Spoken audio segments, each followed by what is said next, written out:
নমস্কার। আজকে মেষ রাশিকে নিয়ে বলবো। মেষ রাশির ক্ষেত্রে রাহুর যে অবস্থান, রাহু তো লাভের ঘরে অবস্থান করছে, একাদশ ঘরে। কিন্তু মেষ রাশির ক্ষেত্রে একটি কথাই বলবো, বছরের এই 2026-এ রাহু অনেক কিছুই দিবে মেষ রাশিকে। কিন্তু রাহু জন্মকুষ্ঠিতে যাদের এই নক্ষত্রগুলোতে রয়েছে তাদেরকে কিন্তু বিশেষভাবে সাবধানে থাকতে হবে, কারণ সাবধানের কিন্তু মান নয়। রাহু অনেক কিছুই দিবে, কিন্তু রাহু যে নক্ষত্রগুলোতে অবস্থান করছে, জন্মকুষ্ঠিতে যে নক্ষত্রের কথাগুলো বলবো, তারা বিশেষভাবে সাবধানে থাকবেন। কারণ রাহু হচ্ছে কি পাপী গ্রহ। রাহু যেরকম দেয় সেরকম কিন্তু আবার ছিনিয়েও নেয়, বিভিন্ন রকম সমস্যাও কিন্তু রাহু তুলে ধরে। তো যে নক্ষত্রগুলোর বলবো সেই নক্ষত্রের যে কোন উপাচার করতে হবে সেগুলোও তার সাথে তুলে ধরবো। তো যাই হোক, অনুষ্ঠানটি শুরু করার আগে সবার প্রথম বলি, যেটা গ্রহের গোচর এবং চন্দ্ররাশি অনুসারে বলা হচ্ছে, কারো কোনো রকম ব্যক্তিগত কুষ্টি ধরে আলোচনা নয়। যদি অনুষ্ঠান ভালো লাগে তাহলে অবশ্যই লাইক, শেয়ার, কমেন্ট করবেন। 7.5 চলছে মেষ রাশির। আগামী দিনে মেষ রাশি সম্পর্কিত অনেক ভিডিও দেওয়া হবে। যারা জ্যোতিষী সংক্রান্ত বিষয়কে ভালোবাসেন, গুরুত্ব দেন, ইন্টারেস্টেড, আশা করছি তারা বিশেষভাবে উপকৃত হবেন। আর আমাদের চ্যানেলে আমরা কিন্তু নক্ষত্রকে নিয়ে বেশি আলোচনা করি। যখন গ্রহের গোচরগুলো হয় তখন নক্ষত্রের উপর বেশি প্রতিফলন করি, নক্ষত্র নিয়ে বলার চেষ্টা করি। তো যাই হোক, মেষ রাশির ক্ষেত্রে যে নক্ষত্রগুলোকে নিয়ে বলবো, তো রাহু অবস্থান করছে কাম ত্রিকোণে, যেটা হচ্ছে একাদশ ঘর, যেটা কুম্ভ রাশি। তো রাহু ছায়াগ্রহ। ছায়াগ্রহর নিয়ম হচ্ছে যে রাশিতে অবস্থান করবে সেই রাশির অধিপতিকে প্রভাবিত করবে, যে নক্ষত্র অবস্থান করবে সেই নক্ষত্রের অধিপতিকে প্রভাবিত করবে এবং সেই ঘরকে প্রভাব দিয়ে দেবে, এবং তার যে দৃষ্টি প্রভাবগুলো পড়বে সেইখানটাতেও কিন্তু প্রভাব পড়ে। তো রাহু তো ছায়াগ্রহ, তো অবস্থান করছে নিজের নক্ষত্র শতবিশাতে। তাহলে নিজের নক্ষত্রে যখন রাহু অবস্থান করছে, যে কোনো গ্রহই যদি নিজের নক্ষত্র অবস্থান করে তখন তো বলবান অবস্থায় থাকে। এবং রাহু অবস্থান করছে কুম্ভ রাশিতে, তো কুম্ভ রাশির অধিপতি শনিকেও প্রভাবিত করবে এই সময়কালে, শনির বলে বৃদ্ধি করবে। আর 7.5 চলছে, শনি তো দ্বাদশ ঘরে অবস্থান করছে। তো যার জন্য 7.5-তে প্রথমে আমি বলেছিলাম যে মেষ রাশির ক্ষেত্রে যে হিসাব করে কিন্তু চলতে হবে, প্রত্যেকটা ক্ষেত্রেই হিসাবের প্রয়োজন রয়েছে মেষ রাশির। তো রাহু এখানটাতে নিজের নক্ষত্র অবস্থান করছে, শনিকেও প্রভাবিত করে দিচ্ছে, এবং এই সময়কালে দেবগুরু বৃহস্পতি দ্বারা কিন্তু আবার দৃষ্ট হচ্ছে রাহু। কিন্তু কয়লা তো কয়লা, কয়লাকে যতই পরিষ্কার করা যাক হাতে কালি লাগবেই। তো সেরকম কিন্তু আবার সেই কয়লাকে যদি জ্বালানো যায় তো সেই আগুন দিয়ে কিন্তু অনেক কিছু হয়। তো রাহু কিন্তু আমাদের জীবনে অতপ্রতভাবে জড়িয়ে রয়েছে। রাহু যেরকম অ্যাম্বিশন দেখায় সেরকম কিন্তু মনের মধ্যে ভ্রম তৈরি করে দেয়। রাহু অনেক স্বপ্ন দেখাবে, লোভ লালসা সমস্ত কিছু মনের মধ্যে তৈরি করবে। যেমন লোভ এমন অ্যাম্বিশন দিবে যে হ্যাঁ তোমার জন্যই ওটা সব, তুমিই পারবা সেখানটাতে যেতে। এই যে অ্যাম্বিশনটা কিন্তু রাহুর দ্বারা চলে আসে। আর যদি মনের মধ্যে সেই তীব্র ইচ্ছা যদি জেগে যায় তাহলে কিন্তু রাতের ঘুমও কিন্তু হারাম হয়ে যায়। তো যাই হোক, রাহুকে সবসময় পজিটিভ দিকে নেওয়া উচিত। রাহু নেগেটিভ দিকে প্রভাব দেয়, কিন্তু পজিটিভ দিকে সেগুলো যদি কাজ করানো যায় তাহলে অনেক দিক থেকে কিন্তু উন্নতির দিকে উঠে। রাহু ভিখারিকেও রাজা করে, আবার রাজাকেও ভিখারি করে দেয়। রাহুকে বলা হয় শনিবদ রাহু, শনির সমান ফল দিয়ে দেয়। কিন্তু পাপ গ্রহের শ্রেণীতে কিন্তু রাহু হচ্ছে নাম্বার 1। শনি যে ফলটা দেয় সেটা কিন্তু হয় কর্মের ফল। রাহু কি করে, ফটকা জিনিস দিয়ে দেয় জীবনে, হুট করে বিশাল উন্নতি দিয়ে দেয়, তারপরে কিন্তু ধপাস করে আবার ফেলে দেয়। এই নিচে ফেলতেও দেরি করে না, যেরকম উপরে উঠাতেও দেরি করে না। যার জন্য রাহু আর কেতুকে দেখে সবাই ভয় করে। তো যাই হোক, রাহুর অবস্থান নিজের নক্ষত্র শতবিশাতে থাকছে, দেবগুরু বৃহস্পতি দ্বারাও দৃষ্ট থাকছে, এবং দেবগুরু বৃহস্পতি আবার জুন মাসের 2 তারিখে রাশি পরিবর্তন করে নেবে। উচ্চ বক্রী অবস্থায় থেকে উচ্চ অবস্থায় চলে আসবে, কর্কট রাশিতে অবস্থান করবে। তো সেই সময় কিন্তু রাহুর উপরেও কিন্তু দৃষ্টি সরে যাবে। আর এদিকে কিন্তু রাহু এই যা মানে এই 2026-এ রাহু কিন্তু আবার নক্ষত্র পরিবর্তন করবে, সেটা হচ্ছে আগস্ট মাসের 2 তারিখ। তখন কিন্তু অবস্থান করবে ধনিষ্ঠা নক্ষত্রে, মঙ্গলের নক্ষত্রে। তো মঙ্গলের নক্ষত্রে রাহুর অবস্থান কিন্তু অন্যরকম হয়ে যায়, একটা অঙ্গারক যোগ তৈরি হয়ে যায়। যার জন্য 7.5 চলছে, মেষ রাশি কিন্তু বিশেষভাবে সাবধান রাহুর ব্যাপারে। রাহু লাভ দিবে এটা ঠিক, রাহু অনেক কিছুই দিবে, কিন্তু ইন্টেনশন কিন্তু অনেক রকম তৈরি করবে রাহু যাদের এই সমস্ত নক্ষত্রগুলোতে রয়েছে। তো সবার প্রথম বলবো যে নক্ষত্রের কথা, সেটা হচ্ছে আদ্রা নক্ষত্র। আদ্রা নক্ষত্র হচ্ছে রাহুর নিজের নক্ষত্র। এর নক্ষত্রকে বলা হয় রূপান্তকারী নক্ষত্র। এই নক্ষত্র রুদ্রের একটি রূপ, ভয়ঙ্কর রূপ, পরিবর্তনশীল রূপ। যার জন্য এই নক্ষত্রকে এই নক্ষত্রে রাহুর অবস্থান এটা কিন্তু মোটেও ভালো না।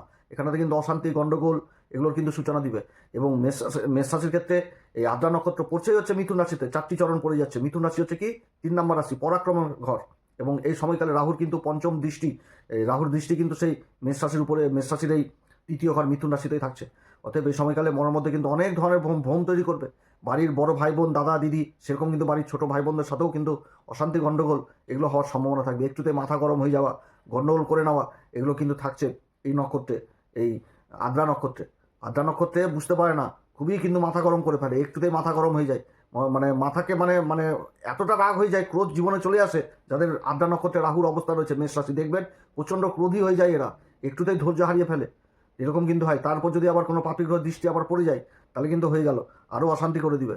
তো যাই হোক, এই আদ্রা নক্ষত্রে যাদের রয়েছেন রাহুর অবস্থান, তারা কিন্তু অবশ্যই ভোলে আবার অভিষেক করবেন, মহামৃত্যুঞ্জয় মন্ত্র বিশেষ মুদ্রা দ্বারা করবেন, এবং সোমবার দিনটাকে বিশেষ করে মানবেন। কারণ রুদ্রেরই রূপ একটি ভয়ঙ্কর রূপ। এরা কিন্তু খুব খোঁজ প্রকৃতির হয়, যদি ইন্টেনশন ভালো, যদি ইন্টেনশন পায় তাহলে অনেক দূর এগোতে পারে। কিন্তু ক্রোধী হয় প্রচণ্ড, ক্রোধী হয়। সমাজে যেখানটাতে উঠা বসা করছেন সেখানটাতেও অশান্তি গণ্ডগোলেতে প্রায় লেগে থাকে। অতএব এদিক থেকে সাবধান। সমাজে যাদের সাথে উঠা বসা করছি, পরিচিতির জায়গাগুলো, এগুলো জায়গাতেও কিন্তু বিশেষভাবে সাবধান এই আদ্রা নক্ষত্রে। এবং নিজের ডকুমেন্টেন্সি, নিজের কাগজপত্র দিক থেকেও কিন্তু সাবধান। অনলাইন ফ্রড হওয়ার প্রবল সম্ভাবনা থাকে এই মেষ রাশির যাদের আদ্রা নক্ষত্রে রাহুর অবস্থান থাকে। বিভিন্ন রকম অনলাইন ফ্রড হয়ে যায় জীবনে। অনলাইন কাজের সাথে যারা যুক্ত তারা বিশেষভাবে বলতে পারবেন। এবং এরপরে যে নক্ষত্রটি বলবো সেটা হচ্ছে কি অশ্লেষা নক্ষত্র। অশ্লেষা নক্ষত্র এটা কিন্তু বুধের নক্ষত্র, এবং এই নক্ষত্রের 4টি চরণই পড়ে হচ্ছে কর্কট রাশিতে।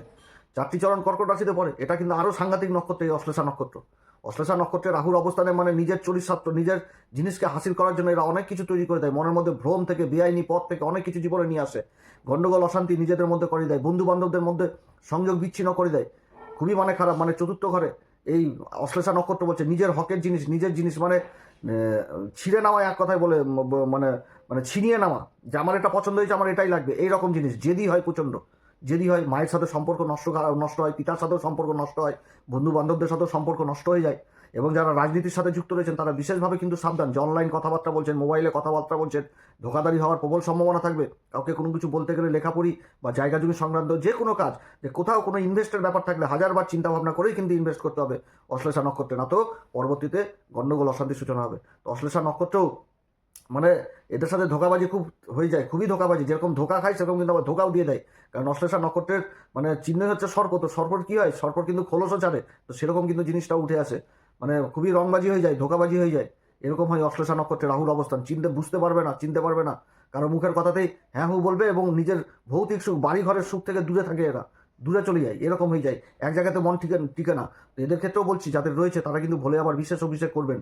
মহামৃত্যুঞ্জয় মন্ত্র সোমবার দিনটাকে বিশেষভাবে পালন করবেন, দেখবেন অনেক মানে সুবিধা পাবেন। এরপরে যে নক্ষত্রটা বলবো সেটা হচ্ছে মঘা নক্ষত্র। মেষ রাশির ক্ষেত্রে মঘা নক্ষত্রের যে 4টি চরণ, এটা সিংহ রাশিতেই পড়ে। সিংহ রাশিতে পড়ে। এর চিহ্ন হচ্ছে কি কাস্তে, ফসল, আর হচ্ছে সিংহাসন। এই নক্ষত্রে রাহুর অবস্থান কিন্তু মোটেও ভালো না। এই নক্ষত্রে থাকলে জায়গা জমি সংক্রান্ত গণ্ডগোল অশান্তি দিয়ে থাকে। ভাই ভাই গণ্ডগোল করবে জায়গা জমি সংক্রান্ত ব্যাপারে। পিতার সাথে সম্পর্ক খারাপ হবে। ভালোবাসা, প্রেম ভালোবাসার জায়গাটাও যথেষ্ট খারাপ হয়ে যায়। এবং ভাই ভাই এমন সম্পত্তিজনিত বা আত্মীয় স্বজনদের সাথে এমন গণ্ডগোল অশান্তি হয় যেটা কিন্তু কোর্ট কেস মোকদ্দমা পর্যন্ত নিয়ে চলে যায়। অতএব এই জায়গাটাও কিন্তু বিশেষভাবে সাবধান যাদের মঘা নক্ষত্রে রাহুর অবস্থান রয়েছে।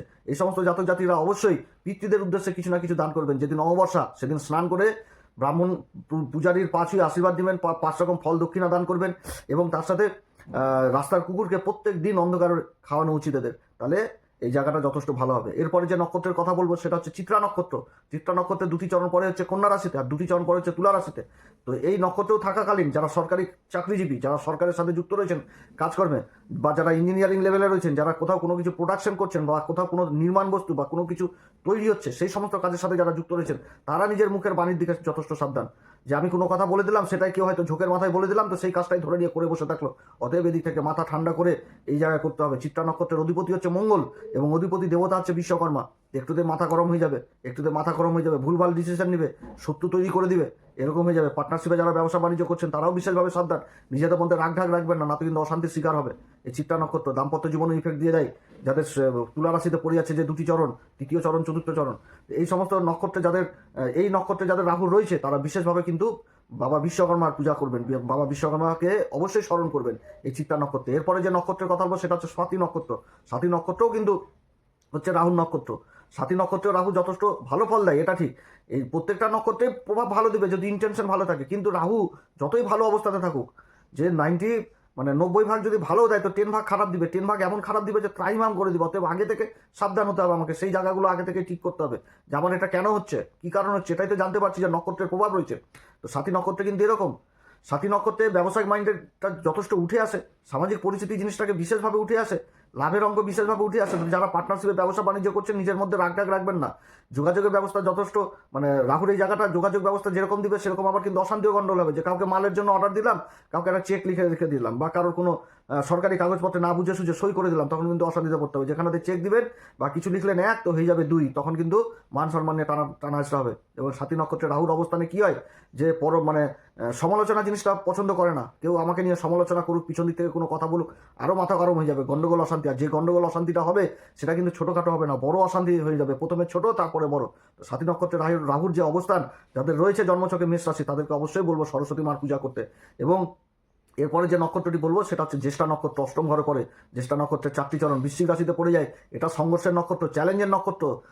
এই নক্ষত্রে রাহুর অবস্থান মানে মুখে মুখে তর্ক করবে, গন্ডগোল অশান্তি করে নেবে, একটা চ্যালেঞ্জ করে নেবে এই নক্ষত্রে, প্রতিবাদ করবে, প্রতিবাদী হয়। এবং এই অষ্টম ঘরে এই নক্ষত্রে থাকা মানে কি, গোপন জিনিস, ইন্টারনাল অ্যাফেয়ার, এগুলো জিনিস চলে আসে জীবনে। স্ত্রী হলে পুরুষের প্রতি আকর্ষণ, পুরুষ হলে স্ত্রীর প্রতি আকর্ষণ, একটা বদনামের শিকার, এগুলো কিন্তু উঠে আসে। এবং বেআইনি পদ্ধতি, সমস্ত রকম গোপন ইন্টেনশন দিয়ে দেয় কিন্তু। নেশা জীবনের মধ্যে নেশা নিয়ে চলে আসে, প্রত্যেকটা ক্ষেত্রে চ্যালেঞ্জ, আমি দেখে নেবো, করে নেবো, এগুলো কিন্তু উঠে চলে আসে রাহুর এই জ্যেষ্ঠা নক্ষত্রে। অতএব এই নক্ষত্রেও রাহুর কিন্তু অবস্থান ভালো নয়। এই নক্ষত্রে মানে যাদের রয়েছে তাদের মাথা ঠান্ডা করেই চলা উচিত, জীবনকে সংঘর্ষের মধ্যে নিয়ে চলে আসে, প্রত্যেকটা পদক্ষেপ চ্যালেঞ্জ হয়ে যায়। তো যাই হোক, এই নক্ষত্রে থাকলে অবশ্যই হনুমান চল্লিশা, বজ্রংবাণ, শ্রীরাম সীতার প্রণাম মন্ত্র সহকারে পাঠ করবেন। এছাড়া ভোলে আবার বিশেষ অভিষেক করবেন। এই সমস্ত নক্ষত্রে রাহু যাদের রয়েছে মেষ রাশি, তারা বিশেষভাবে 2026-এ সাবধান থাকবেন। নিজের যে কোনো ডিসিশন নিতে গেলে ঠান্ডা মস্তিষ্কে ঠান্ডাভাবে নেবেন, মাথা গরম করে লাভ নাই, রাহু কিন্তু ভ্রম দিয়ে দিবে। অতএব যা করবেন বুঝে সুঝে, প্রয়োজন পড়লে 1000বার চিন্তা করবেন, তারপরে যে কোনো কাজ করতে যাবেন বাড়ির বয়স্ক লোকেদের সাথে অবশ্যই পরামর্শ নেবেন। নিজে হুটার ডিসিশন নেবেন না, কারোর মুখের কথা বিশ্বাস করবেন না, কারোর দায়িত্বও নিতে যাবেন না। যে কোনো কাজ করতে যাবেন একটু চিন্তা ভাবনা করেই কিন্তু করবেন, কারণ 2026 অনেক কিছু দিবে মেষ রাশিকে। পঞ্চমপতি হচ্ছে সূর্য, আর রাহু লাভের ঘরে অবস্থান করছে, অনেক কিছু দিবে, কিন্তু হিসাব করে চলতে হবে, মাথা ঠান্ডা করে চলতে হবে। তো যাই হোক, এরকম আরও সংবাদ দিব আগামী দিনে মেষ রাশি সম্পর্কে। যদি ভিডিও ভালো লাগে তাহলে অবশ্যই লাইক করবেন, শেয়ার করবেন এবং তার সাথে সাবস্ক্রাইব করবেন। সাবস্ক্রাইব করলে কি, যে আগামী দিনে কোনো ভিডিও যদি ছাড়ি তাহলে আপনাদের কাছে অতি সহজে কিন্তু পৌঁছে যাবে। আপনারা সবাই ভালো থাকেন, নমস্কার, ধন্যবাদ।